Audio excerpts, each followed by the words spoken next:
travel, mapasin, ice mano. Ice relax ako papatay sa'yo! Tangina nito, boss, pwede ba yun ng babangga?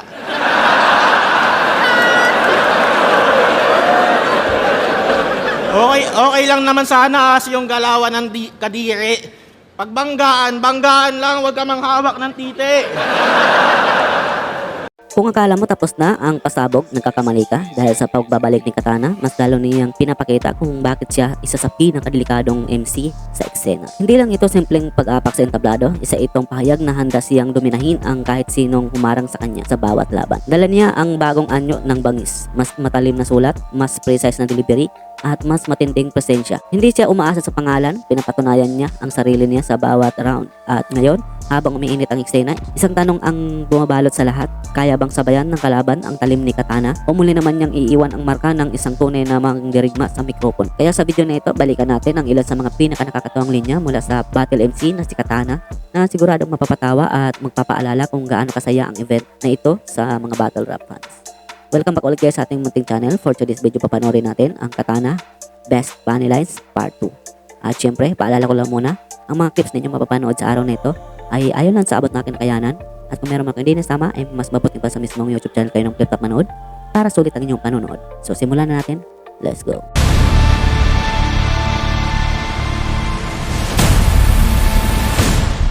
Inad ko to sa Facebook, ginadla ko din. Baka sakaling maalala mo pa yung mukhang to. Nalimutan mo nang ako nagturo sa'yo dati kung paano gumanto.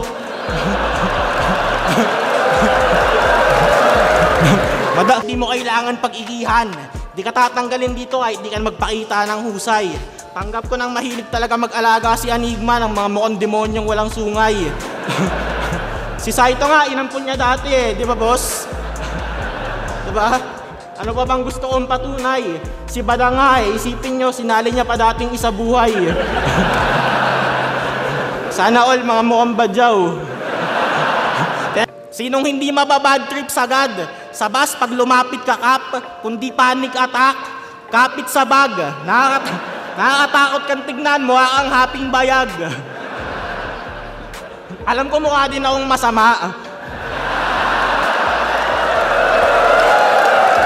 Kung pogi ka lang, pagtas nung talo mo kay Saki, di ka nabibigyan ng laban. Yung binibenta mong marijuana may halong dahon ng laurel. Tangina walay, tas todo yung tawanan. Kung siguro yung talas mag-i-spit nun, baka may mag-comment. Kung tinatamad ka na, wag ka na lumaban. Napaganda pang stilo sa battle at physical na anyo, parehong walang bakas ng ebolusyon. Sabihin mong pangit ka, tatawa kami. Sabihin mong pogi ka, tawa pa din kami doon. Gantong mo nga, tinatanggalan tayo ng karapatan na mamili ng emosyon. Sana all.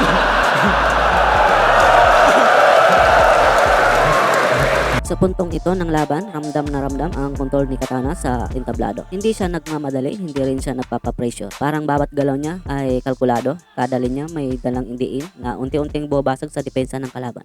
Hindi siya yung MC na puro ingay, tahimik pero nakakatakot ang approach. At habang tumatagal, mas lalong lumalalim ang kanyang mga bana. Hindi lang basta punchlines, kundi mga linyang may laman at direksyon. Kaya habang nagpapatuloy ang round, makikita mo kung paano niya unti-unting kinukuha ang momentum hanggang sa siya na mismo ang magdidikta sa takbo ng laban. Tangina nito, round 1 pa lang, ang dami agad ng freestyle. Magaling na nga, oo na. Sinabi na nga, alam na namin. Kung naging Indiano ka lang Ice, siguro tumbling ka ng tumbling. Pasigat ka boy. Ilang battle ka palang nagpi-freestyle ha? Pero mga tao, agad grabe shit, ang galing. Batang rebelde, dekada na yung ginagawa, kaso maitim ayun, underrated pa din.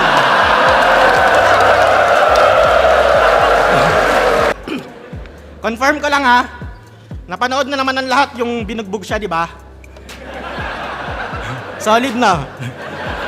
6 seconds lang pero ang sarap sa damdamin. Pagtapos ng laban, nakatulala na lang siya sa malayo, kala mo nag-iisip ng malalim. Hindi mo man lang nasuntok, kahit isa lang. Tanginang epic mo talaga. Kung di mo masuntok, sana man lang kahit ginetly mo sa mata.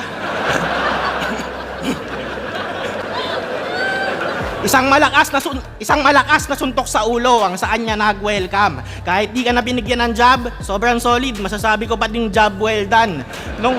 Nung nagsimula na ang sakuna, ayun, siya ay tuluyang nahiga na. Yung kalaban niya nag-ala Chris Brown, oh, puta, ginawa siyang si Rihanna.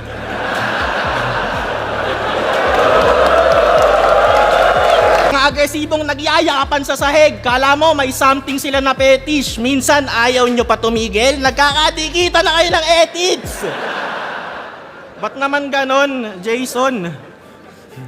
Yung pamilya mo ba alam to? Pumapayag kang yung titi mo sa titi ng tropa mo na ganto?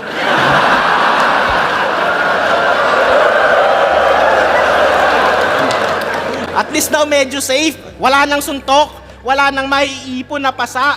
Pagtayo nila, ni walang pawis, panay banda dito yung basa. Kaya untupiin yung damit mo habang suot mo pa. Talaga? Ganon kakabangis? Ako kaya itang saksakin, basta walang sumbungan sa pulis. Alam mo kung kailan ako ba sakaling maniwala na talagang may ibubuga to?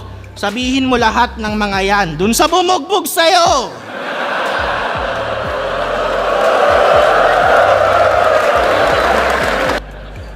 Laban mo ay Saki, di ako nataot sa sulat.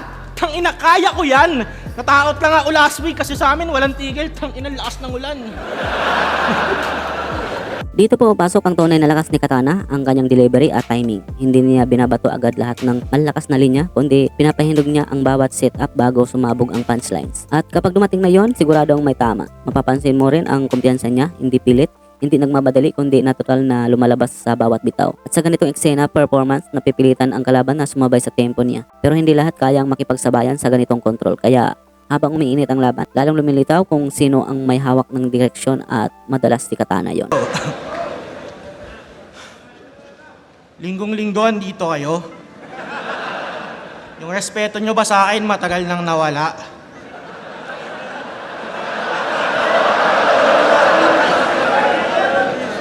Imbis magsimba, personal ko pa kayong pupuntahan. Alam nyo, pag Sunday, madami akong ginagawa. Sino ba first round nito? Si Aubrey?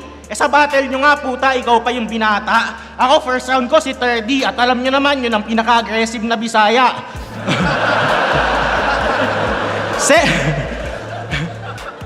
Mismo si Van, na mukhang walang malay. Anong nakakatakot dyan? Ako hanggang ngayon, tangina, nabilis pa din tibok ng puso ko pag naulan.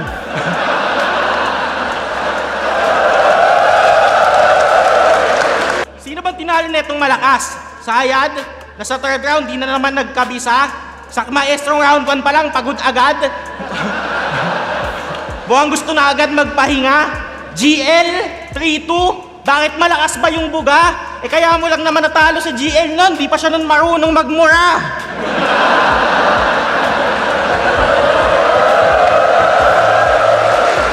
Apars ko, mas solid pa sa mga sinuzumong suso ng dalaga na pag chinek mo yung profile picture na puso dun si Plasma. Yung tatlong laglag mong isa buhay, lahat yun sinabi mo, taon mo yun. Ako na...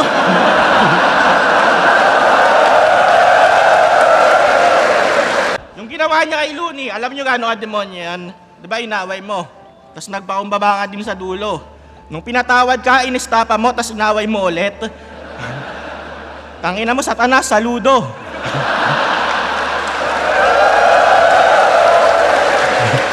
Alam niyo bang nag-live to ng laseng? Nung gabi, pagtas ng laban ni Pistol at ni Saki, ang lungkot niyang nagbubukas ng mga tigpipisong happy.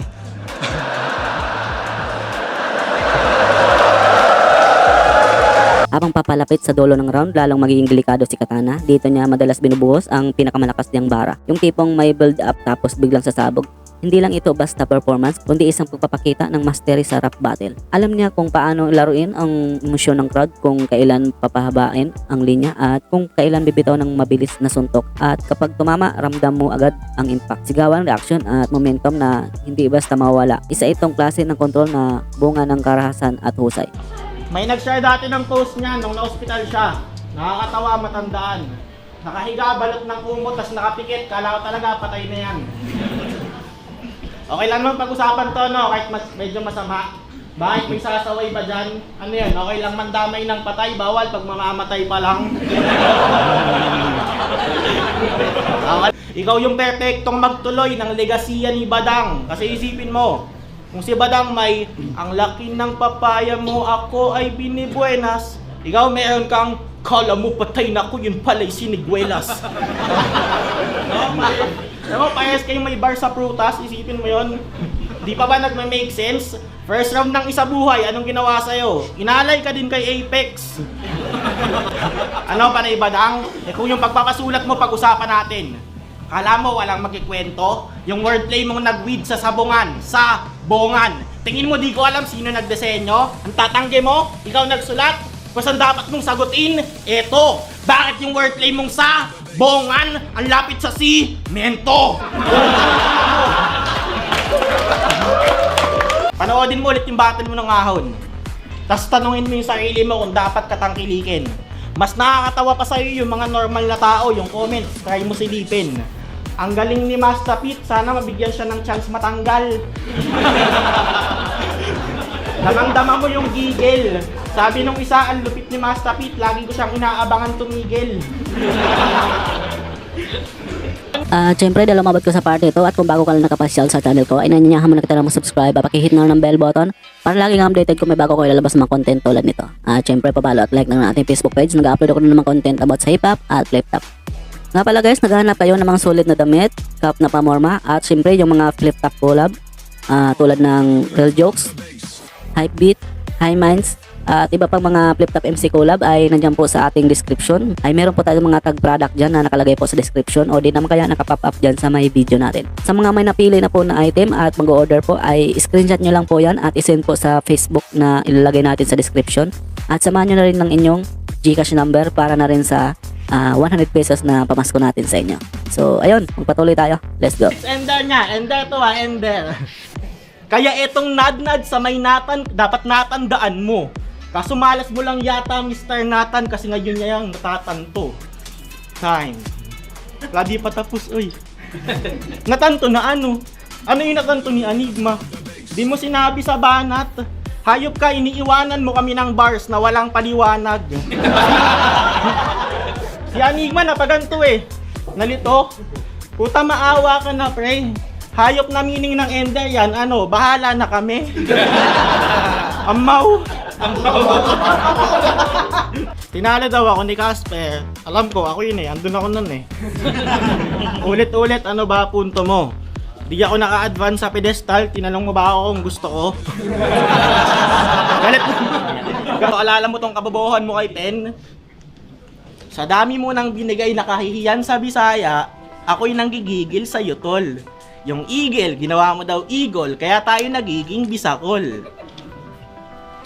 Nayabag na. Confirm ko lang ha. Boss, isa. Confirm ko lang ha. Sabi kasi nung tropa kong taga-Dalagit.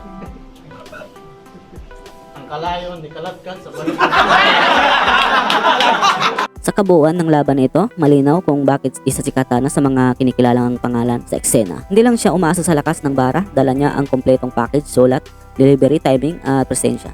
Kahit sa gitna ng pressure, nananatili siyang kalmado at composed at yan ang nagpapalakas sa kanya. Ang kakayahang mag-isip at bumitaw ng sabay, hindi siya basta nakikipagpalitan ng linya. Pinaplano niya kung paano mananalo. Kaya sa bawat laban, hindi lang siya basta MC, isa siyang strategist na marunong magkontrol sa laban mula sa simula hanggang sa dulo. Ano ba kailangan? Yan?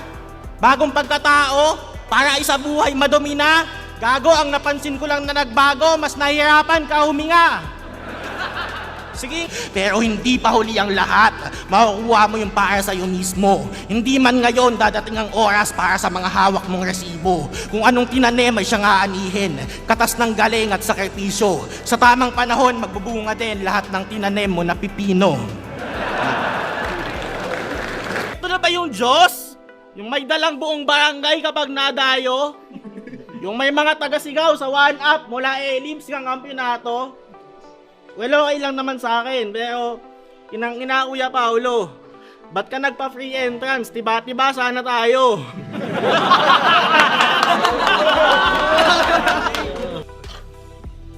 Di ko din alam anong gagawin ko sa'yo. Tangina eh, no? Bigat. Ganito yung mga napapanood mo sa YouTube pag madaling araw, no? Lion versus giraffe. Balita ako, sinakal ka daw ng papa ni Isa. Alam ko, tong topic na to, medyo masakit matandaan. Nung una, ayoko maniwala. Ba't naman sasakalin? Si Casper, ang bait-bait naman. Hanggang sa nakita ko yung picture. Puta, Ace naman! Hindi naman kasi sakal to, tangina, embrace na yan. Tanginang leg yan, pwede ikadel. Gusto mo sabihin ko sa'yo, Bao Da Vinci, ang talino mo naman, nanonood ka ng King of the Dead. Tanginan to!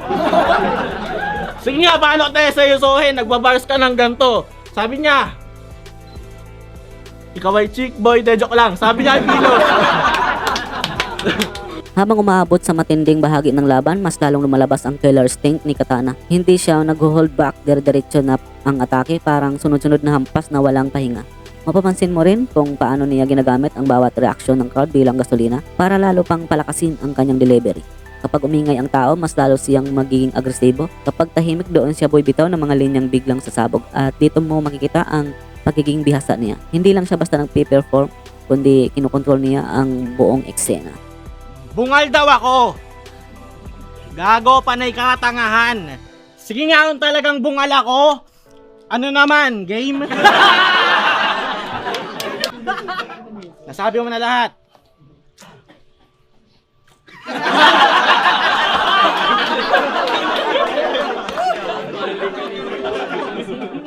Di ko alam anong gagawin ko sa'yo.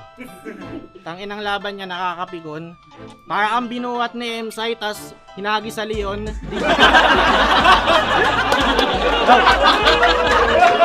Naabangan daw ng tao 4v4 nila. Ha? Sino nag-aabang? Sang multiverse, walang yaka. Eh kung magsasabi tayo ng totoo, Facebook at YouTube, pangalan ko nakabalandra. Kahit nga walang kinalaman eh, minsan naiiya na ako makisama. Battle nila ni Jem, may nagko-comment, wala po bang battle si Katana?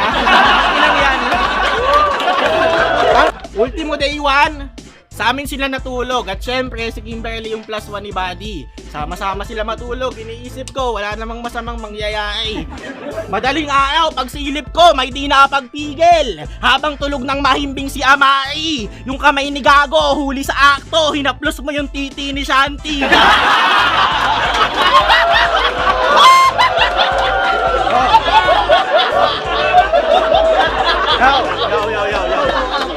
Porkit iba yung forma ko, inaasar nyo akong pogi. Sama ka sa akin minsan sa Las Piñas nang mapulot mo lesson mo. Ganyang forma, tambay ka sa Admiral ng gabi, may tatawag sa yung pogi. Pogi, akin na cellphone mo. Kada mensahe kay Epi, sinumbatan mo sa suporta sa M-Site na ba't ganun lang yung kalaban ka, wala ng gana. Ako nung di pa ako bumabattle dito, masaya na ako manood ng libre at makita kitang patanga-tanga. Yo. Tahimik lang guys. Maraming salamat sa panonood. Kung nagustuhan mo ang video na ito, huwag mong kalimutan i-like, share, at mag-subscribe sa channel na ito para mas marami pa tayong ma-upload na content. Pindutin mo na rin ang notification bell para lagi kang updated sa mga bagong videos. I-comment mo na rin sa baba kung anong gusto mo pang makita sa sunod nating content. Hanggang dito na muna. This is Balita ng TV at kita-kits sa susunod na video. Maraming salamat. Peace out.